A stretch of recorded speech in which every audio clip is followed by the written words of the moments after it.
वैर करना और उदासीन होना अंतर होता है। उदासीन का मतलब होता है निरपेक्ष हो जाना। हम आपसे न मित्रता रखेंगे न शत्रुता रखेंगे। अगर हम वैर करते हैं तो वो गलत था बुराई करके, और हम गलत हो गए वैर करके, बात तो एक ही हो गई ना। वो बुराई कर रहा है और हम बुराई का वैर कर रहे हैं, तो हम भी तो बुरे हो रहे हैं, हमारे अंदर भी तो गलत बात आ रही। हम झगड़ा किए ना, हम मान लो लड़ाई किए ना, तो ये गलत बात है ना।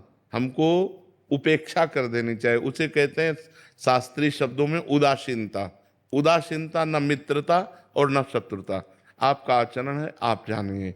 बस बहुत कम लोग ऐसे होते हैं जो अच्छाई से चलते हैं, अच्छाई का साथ देते हैं। पर बुराई का त्याग करना है, पर बुराई से झगड़ा नहीं करना। यदि हमने बुराई से झगड़ा किया तो वो बुराई में स्थित है, हम झगड़े में स्थित है, बात तो एक ही हो गई। एक आदमी बुरा कर रहा है और एक आदमी बुरा उसको कह रहा है, तो समय तो दोनों का उसी बुराई में जा रहा है ना। तो अंतर क्या पड़ा? अंतर ये है, यदि हम में सामर्थ्य हो तो हम अपने प्यार के बल से, अपने धर्म के बल से उसकी बुराई दूर कर सके, ना कि बुराई का वैर करें। वैर करना बुराई की निवृत्ति नहीं होगी और बुराई को बढ़ोतरी होगी। जब हम बुरे आदमी से वैर करते हैं तो और बुरा बन जाता है वो। और जब हम बुराई को प्यार दें, बुराई को सहन करें, तो ये सहनशीलता उसकी बुराई को नष्ट कर देगी। ये अध्यात्म है। जैसे एक बार एक नाथ स्वामी गंगा स्नान करके आ रहे थे, तो ऊपर गली के एक विधर्मी का उनका मकान था, तो थूक दिया ऊपर।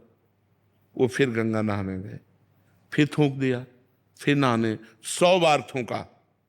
वो कुछ नहीं बोले, एक बार देखा भी नहीं गंगा स्नान करने।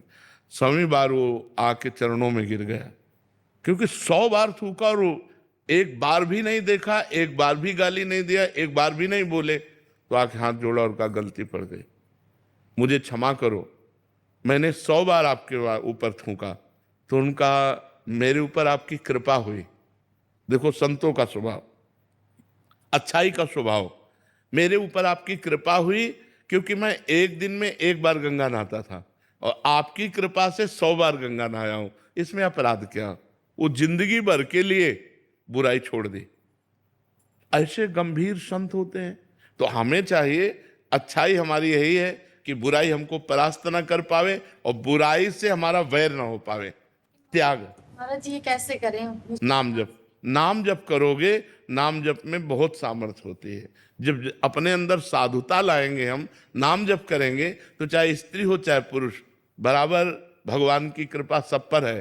तो हमारे ऊपर जब कृपा होगी तो हम ऐसे सहनशील बन जाएंगे। नहीं, वैर करते करते आप देखो, एक शब्द बोली कि अच्छाई छोड़ दूं, कितनी कमजोर हो गई कि आप अच्छाई को छोड़ने के लिए प्रश्न कर दिए। इसलिए अच्छाई छोड़ने वाली चीज नहीं है। आज तो अच्छाई पे लोग चलना नहीं चाहते, पर अच्छाई को अभिमान में ना लाएं, वैर ना करें, भगवान का स्मरण करें और सबको सुख पहुंचाने की चेष्टा करें। यही अच्छाई है। वो अच्छाई ज्यादा अच्छी नहीं है जिसमें हम दूसरों को क्लेश दें, दूसरों से लड़ाई झगड़ा करें कि हम बहुत अच्छे हैं, आप गलत हो। ये ठीक नहीं है। इससे परिवार में लड़ाई झगड़ा होता रहेगा।